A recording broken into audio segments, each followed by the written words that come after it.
Dan skandal korupsi IKTP menemui sebuah babak baru yang memang tersangka dan saksi kunci telah tertangkap di Singapura dan pada saat ini memang tengah proses ekstradisi. Lantas banyak pihak yang menanyakan bagaimana nasib statement-statement Setia Novanto di persidangan tahun 2018 lalu yang dengan terang-terangan menyebut nama Puan, Ganjar Pramono, dan elit-elit politik lainnya dalam lingkaran panas kasus korupsi IKTP. Tentu saja kita akan nantikan bagaimana KPK bergerak dengan cepat dan sigap untuk mengungkap siapa saja yang terlibat dalam pusaran kasus tersebut. Karena seperti yang kita ketahui bahwa kasus ini bisa dibilang memakan waktu yang sangat lama untuk penyelesaiannya. Kenapa saya katakan sangat lama? Karena memang sejak tahun 2018 dan hingga saat ini 2025 masih belum jelas siapa saja yang terlibat dan memang belum semuanya terungkap.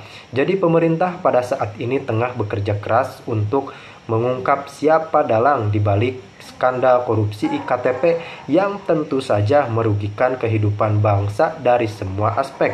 Bayangkan KTP yang selalu ada di dompet kita masih dikorupsi oleh elit-elit yang tidak bertanggung jawab.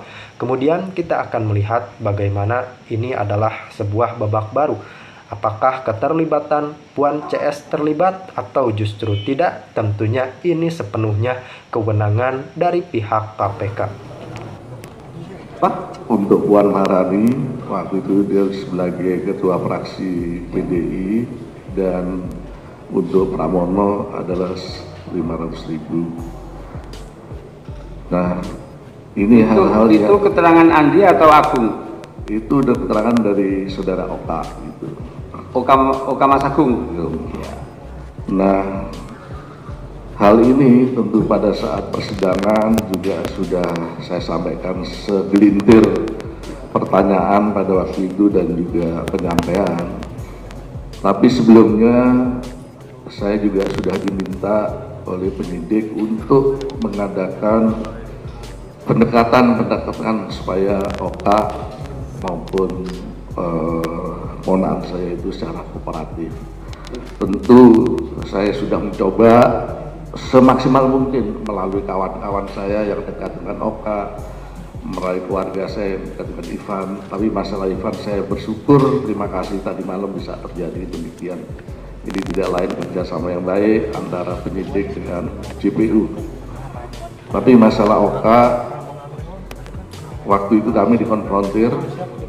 Di situ ada 3 penyidik, di mana Oka dan saya sudah dicoba untuk Oka secara terbuka menyampaikan. Tapi ada 2 hal yang saya ingat. Yang pertama soal Dewan, waktu itu disampaikan lupa. Malah di depan itu saya tanyakan, Kak, ada nggak mungkin lo ngasih duit ke gua?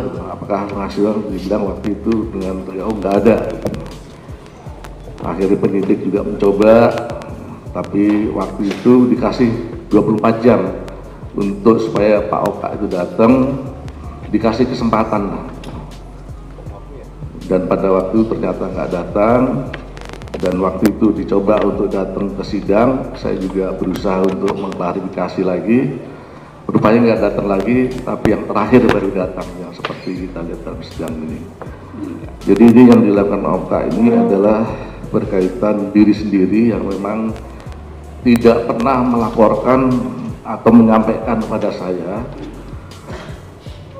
seperti yang disampaikan oleh pihak JPU di dalam sidang maupun dalam dakwaan itu saya juga kaget sekali. Ada uang yang sudah sampai ke Oka sedemikian rupa.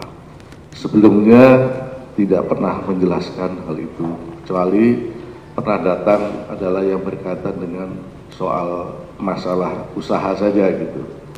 Jadi setelah dia pernah memang datang ke rumah saya, hanya menyampaikan bahwa gue sekarang udah ada investasi sama si Anang di Amerika, obat-obatan, tapi tidak menjelaskan detailnya bagaimana gitu. jadi tidak pernah menjelaskan uang atau nggak menjelaskan apa-apa pada saya. Itu sejujurnya yang bisa saya sampaikan soal Oka. Kalau soal usaha, ini agak menyimpang mungkin waktu diperdengarkan di sini, yaitu yang berkaitan dengan, kalau nggak salah, rekaman masalah emas. Jadi memang betul rekaman itu suara saya dan suara Eva, tetapi itu berhubungan dengan usaha, di mana usaha itu adalah disampaikan sebelum adanya proses iktp pada waktu itu. Yang saya tidak salah, itu Oka mau bersama saya investasi, itu ada di NTB, di Papua, dan juga di Bengkulu. Nah, ini masalah investasi ini memang waktu itu dari pihak Oka sendiri itu menyampaikan bahwa ada beberapa yang izin yang dipunyai oleh pihak di sini itu bertabrakan dengan Oka, karena Oka membawa namanya seseorang yang saya kenal baik, ya silakan aja. Itu gini, sebenarnya yang ya, apa? Itu kan masalah Oka ya, tapi Oka kan dikonfrontir lupa-lupa kan begitu. Betul ya, Mulia. Tadi sudah mengatakan bahwa di KPK pun sudah juga dikonfrontir, tapi Oka kan lupa. Nah, sekarang pertanyaan saya, sebelum pelelangan KTP, apakah pernah saudara Andi Agustinus memperkenalkan saudara Irman dan Tiangga ini kepada saudara? Mohon izin yang mulia, yang dimaksud tadi Irman Sugiarto dan Ibu Diah maksudnya. Iya.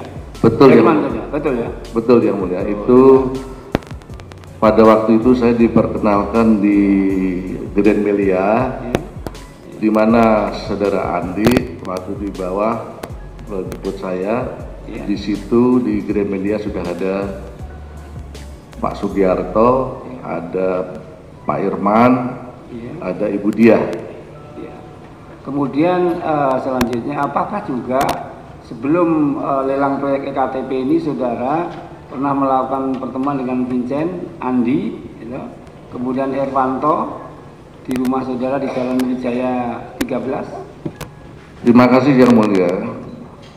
Kalau masalah Vincent Kasbin ini, saya sejujurnya saya lupa, meskipun kemarin pihak JPU Ibu Irin sudah menyampaikan, kalau nggak salah kemarin juga disampaikan ada pernyataan dari Vincent bahwa pernah ke rumah saya dan diperkenalkan oleh Irvanto kepada Andi. Tapi sejujurnya saya lupa apakah pernah atau tidak, karena saya ingat-ingat mukanya saya juga nggak ingat dan saya juga nggak tahu.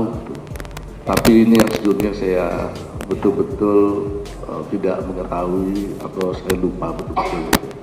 Kemudian setelah dinyatakan pemenangnya, apakah pernah Paulus Tarus, kemudian Andi Agustinus, Johannes Marlin, Anang Sugiana itu menemui saudara untuk membicarakan bahwa DP uang muka Dipdagri ini tidak cair?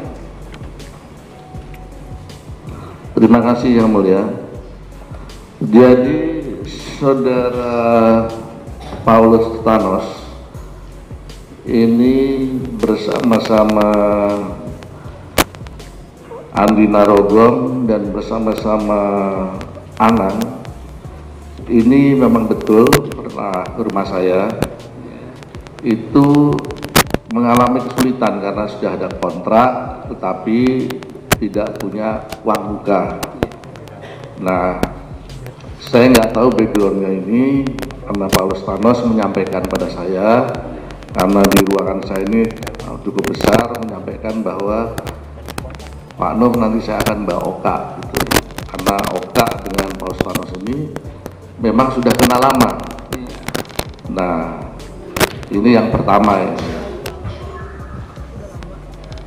Nah, kemudian begini, apa urgensinya para pemenang lelang ini kemudian mendatangi saudara untuk melaporkan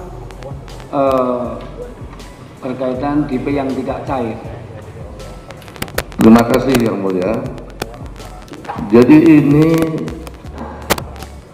saya melihat ada suatu background mungkin bahwa Paulus Thanos sama Oka ini selain kenal lama, yang saya ingat itu pernah mau pinjam uang pada saya. Jadi jumlahnya 75 sampai 100 miliar kalau salah itu.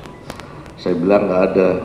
Nah, apakah background ini mengenal itu sehingga melaporkan dan ingin mencari uang?